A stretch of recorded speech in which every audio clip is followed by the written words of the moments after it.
Hi friends, good morning. ಇವತ್ತು ನಾವು ಪುನರ್ ಸ್ಕೂಲ್ಗೆ ಹೋಗ್ತಾ ಇದ್ದೀವಿ. ಯಾಕೆಂದರೆ ಅವ್ರ ಸ್ಕೂಲಲ್ಲಿ ಕಾಂಪಿಟೇಷನ್ಸ್ ಇದೆ ಆ್ಯಂಡ್ ಪ್ರೋಗ್ರಾಮ್ ಇದೆ. ಏನಂದರೆ ಸಂಕ್ರಾಂತಿ ಸ್ಪೆಷಲ್ಗೆ ಮಾಡ್ತಾಯಿದ್ದಾರೆ. ಸೊ ಫಸ್ಟ್ಲಿ ನಾನು ಅಟೆಂಡ್ ಮಾಡಿದ್ದು ರಂಗೋಲಿ ಕಾಂಪಿಟೇಷನ್. ಅದರಲ್ಲಿ ನಾನು ಹೇಗೆ ರಂಗೋಲಿ ಹಾಕಿದ್ದೀನಿ ಅಂತ ನೋಡಿ. ಓಕೆ, ಇದೇ ನಾನು ಹಾಕಿದ ರಂಗೋಲಿ. ಹೇಗಿದೆ ಅಂತ ಕಮೆಂಟ್ ಮಾಡಿ ತಿಳಿಸಿ. ಸೊ ಕಾನ್ಸೆಪ್ಟ್ ಬಂದು ಸಂಕ್ರಾಂತಿ ಫೆಸ್ಟಿವಲ್ ಆಗಿದ್ದರಿಂದ ಎಲ್ಲರಿಗೂ ಕಾನ್ಸೆಪ್ಟ್ ಸೇಮ್ ಇತ್ತು. ಸೊ ಕಾನ್ಸೆಪ್ಟ್ ರಿಲೇಟೆಡ್ ಸಂಕ್ರಾಂತಿ ಸುಗ್ಗಿ ರಿಲೇಟೆಡ್ ಏನೇನು ಮಾಡಬೇಕು ಅದನ್ನು ಮಾಡಬೇಕಿತ್ತು. ಸೊ ಎಲ್ಲರೂ ಅದೇ ರಿಲೇಟೆಡಾಗಿ ರಂಗೋಲಿ ಹಾಕಿದ್ವಿ. ಒಂದು 7 to 8 ಮೆಂಬರ್ಸ್ ಪಾರ್ಟಿಸಿಪೇಟ್ ಮಾಡಿದ್ವಿ. ಸೊ ತುಂಬ ಚೆನ್ನಾಗಿತ್ತು. ನೋಡಿ ಯಾವುದೇ ಥರ ಡಿಸೈನ್ ರಂಗೋಲಿಗಳಿದೆ ಅಂತ. ಚೆನ್ನಾಗಿದೆ ಅಲ್ಲ, ಎಲ್ಲನೂ ಅಷ್ಟೇ. ಮತ್ತು ಇದರಿಂದ ನಮ್ಗೆ ಏನು ಖುಷಿ ಆಯಿತು ಅಂದರೆ, ನಮ್ಮ ಸ್ಕೂಲ್ ಡೇಸಲ್ಲಿ, ಕಾಲೇಜ್ ಡೇಸಲ್ಲಿ ನಾವು ರಂಗೋಲಿ ಕಾಂಪಿಟೇಷನ್ಸ್ ಅಂದಾಗ ಕಲರ್ಸ್ ಎಲ್ಲ ಪರ್ಚೇಸ್ ಮಾಡಿ ಅದೇ ಒಂಥರ ಸೆಲೆಬ್ರೇಷನ್ಸ್ ತುಂಬ ಚೆನ್ನಾಗಿತ್ತು. ಸೊ ಆ ಡೇಸ್ನ ಮತ್ತೆ ನೆನಪು ಮಾಡಿಕೊಟ್ರು. ಸೊ ನಾವು ಇವಾಗ ಮಕ್ಕಳಿಗೋಸ್ಕರ ಹೋಗಿ ಕಾಂಪಿಟೇಷನಲ್ಲಿ ಪಾರ್ಟಿಸಿಪೇಟ್ ಮಾಡಿದ್ವಿ ಅನ್ನೋದೊಂದು ತುಂಬ ಖುಷಿ ಇದೆ.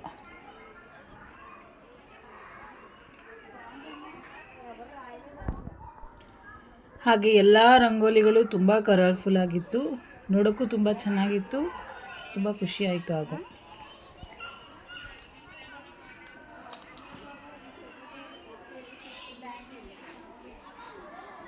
ಜೊತೆಗೆ ಮಕ್ಳಿಗೂ ಕಾಂಪಿಟೇಷನ್ಸ್ ಇತ್ತು, like drawing competitions, craft and greeting cards ಕೂಡ ಇತ್ತು. ಸೊ ಎಲ್ಲರೂ ತುಂಬ ಚೆನ್ನಾಗಿ ಮಾಡಿದರು.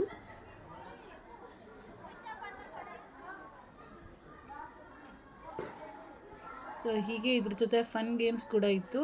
ಸೊ ಅದು ಕೂಡ ತುಂಬ ಚೆನ್ನಾಗಿತ್ತು. ಡೇಸಿ ಗೇಮ್ಸ್ ಲೈಕ್ ಲೂಡೋ, ಚೌಕಾಬಾರ ಅಂತಾನೂ ಇತ್ತು. ಅದ್ರ ಜೊತೆಗೆ ಮೆಹಂದಿ ಕಾಂಪಿಟೇಷನೂ ಇತ್ತು. ಸೊ ನಾನು ಅದರಲ್ಲೂ ಪಾರ್ಟಿಸಿಪೇಟ್ ಮಾಡಿದೆ. ಯಾಕೆಂದರೆ ನಾವು ಅಟ್ ಎ ಟೈಮಲ್ಲಿ ಎಲ್ಲನೂ ಮಾಡೋಕ್ಕಾಗಲಿಲ್ಲ. ರಂಗೋಲಿ ಮುಗಿಸಿ ಆಮೇಲೆ ಕಾಂಪಿಟೇಷನಿಗೆ ಬಂದ್ವಿ. ಸೊ ಆಲ್ಮೋಸ್ಟ್ 50% ಕಂಪ್ಲೀಟ್ ಆಗಿತ್ತು. ನಾನು ಬಂದು ಜಾಯ್ನ್ ಆದೆ. ಮತ್ತು ನಾನು ಮೆಹಂದಿ ಬಿಡ್ತಾಯಿದ್ದೀನಿ, ನೋಡಿ ಹಾಕ್ತಾಯಿದ್ದೀನಿ. ಹೇಗಿದೆ ಅಂತ. ಇದನ್ನು ಕೂಡ ಮೆಹಂದಿ ಚೆನ್ನಾಗಿತ್ತಾ, ರಂಗೋಲಿ ಚೆನ್ನಾಗಿತ್ತಾ ಅಂತ ಕಮೆಂಟ್ ಮಾಡಿ ತಿಳಿಸಿ. ಸೊ ಶೀಟೆಲ್ಲ ಸ್ಕೂಲಲ್ಲೇ ಪ್ರೊವೈಡ್ ಮಾಡಿದರು. ನಾವು ಜಸ್ಟ್ ಮೆಹಂದಿ ತೊಗೊಂಡೋಗ್ಬಿಟ್ಟು ನಾವು ಓನ್ ಡಿಸೈನ್ಸ್ನ ನಾವು ಹಾಕಿದ್ದು. ಎಷ್ಟು ಜನ ಪಾರ್ಟಿಸಿಪೇಟ್ ಮಾಡಿದ್ವಿ ಲಾಸ್ಟಲ್ಲಿ ತೋರಿಸ್ತೀನಿ ಎಷ್ಟು ಜನದ್ದು ಒಂದೇ ಫ್ರೇಮಲ್ಲಿ ಬರುತ್ತೆ. ತುಂಬ ಕಷ್ಟ ಪೇಪರಲ್ಲಿ ಹಾಕೋದು. ಹ್ಯಾಂಡ್ಗಾದರೆ ಹಾಕ್ಬಿಡ್ಬೋದು, ಪೇಪರ್ಲಿ ಶೇಡ್ಸ್ ಎಲ್ಲ ಮಾಡೋದು ತುಂಬ ಕಷ್ಟ. ಬಟ್ ಹೆಂಗೋ ಟ್ರೈ ಮಾಡಿದೆ, ಚೆನ್ನಾಗಿ ಬಂದಿದೆ, ಚೆನ್ನಾಗಿ ಕಾಣಿಸ್ತಾ ಇತ್ತು ಆ್ಯಕ್ಚುಲಿ.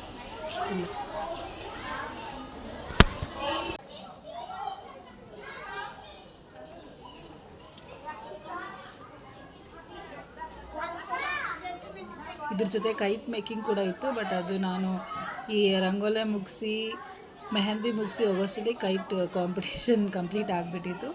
ಸೊ ಹಾಗಾಗಿ ನಾನು ಬರೀ 2ಕ್ಕೆ ಪಾರ್ಟಿಸಿಪೇಟ್ ಮಾಡಿದ್ದು. ಇನ್ನೆಲ್ಲ ಫನ್ ಗೇಮ್ಸ್ ಇತ್ತು, ಅದು ಕೂಡ ಆಡೋಕ್ಕಾಗಲಿಲ್ಲ. But nice celebration. ಇದು ಫಸ್ಟ್ 2025 ಫಸ್ಟ್ ಸೆಲೆಬ್ರೇಷನ್ ಒಂದು. ಸೊ ತುಂಬ ಚೆನ್ನಾಗಿತ್ತು ನೋಡಿ. ಎಷ್ಟು ಜನ ಇದು ನಾನು ಫಸ್ಟ್ ಒನ್ ನಾನು ಹಾಕಿದ್ದು. ಸೊ ಹೇಗಿತ್ತು ಅಂತ ಕಮೆಂಟ್ ಮಾಡಿ ತಿಳಿಸಿ. 4, 5, 6 ಟೋಟಲಿ 12 ಮೆಂಬರ್ಸ್ ಪಾರ್ಟಿಸಿಪೇಟ್ ಮಾಡಿದ್ವಿ ಇದರಲ್ಲಿ. ಅದರಲ್ಲಿ ಒಂದು 7 to 8 ರಂಗೋಲಿ, ಮೆಹಂದಿ ಬಂದು 12 ಮೆಂಬರ್ಸ್. ನೋಡಿ ಎಲ್ಲರೂ ತುಂಬ ಚೆನ್ನಾಗಿ ಬಿಟ್ಟಿದ್ದಾರೆ, ತುಂಬ ಚೆನ್ನಾಗಿದೆ ನೋಡೋಕ್ಕೆ. ಇದು ರಂಗೋಲಿ ಎಗೇನ್ ನಾನು ಲಾಸ್ಟ್ 1 ರೌಂಡ್ ಎಲ್ಲರೂ ಕಂಪ್ಲೀಟ್ ಆದಮೇಲೆ ಎಲ್ಲರೂ ಯಾರು ಇಲ್ಲದಾಗ ಒಂದು ಲಾಸ್ಟ್ ರೌಂಡ್ ಕ್ಲಿಪ್ ತೊಗೊಂಡಿದ್ದು ನೋಡಿ. ಇದ್ರದ್ದು ಪ್ರೈಸಸ್ ಅನೌನ್ಸ್ ಮಾಡ್ತಾರೆ, ಅದನ್ನು ನಾನು ನೆಕ್ಸ್ಟ್ ವಿಡಿಯೋದೆಲ್ಲ ಹಾಕ್ತೀನಿ. ಓಕೆನಾ? ಯಾರಿಗೆ ಫಸ್ಟ್ ಬಂತು, ಸೆಕೆಂಡ್ ಬಂತು ಅಂತ ಹೇಳ್ತೀನಿ. ಫಸ್ಟು ಸೆಕೆಂಡ್ ಮಾತ್ರ ಇರೋದು.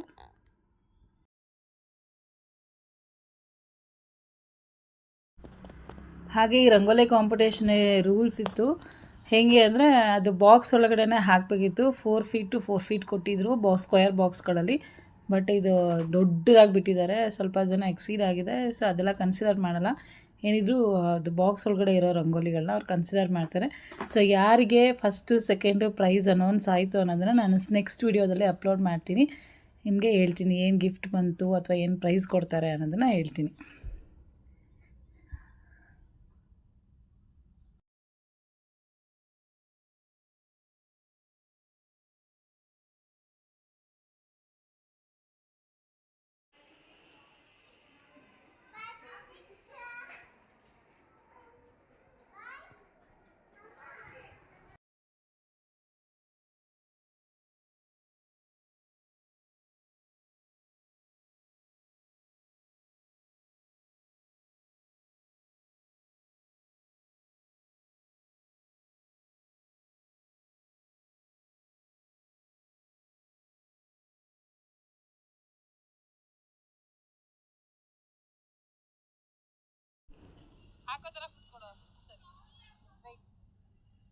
Thanks for watching.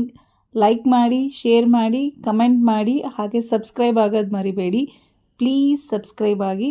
Thank you all. Thank you so much.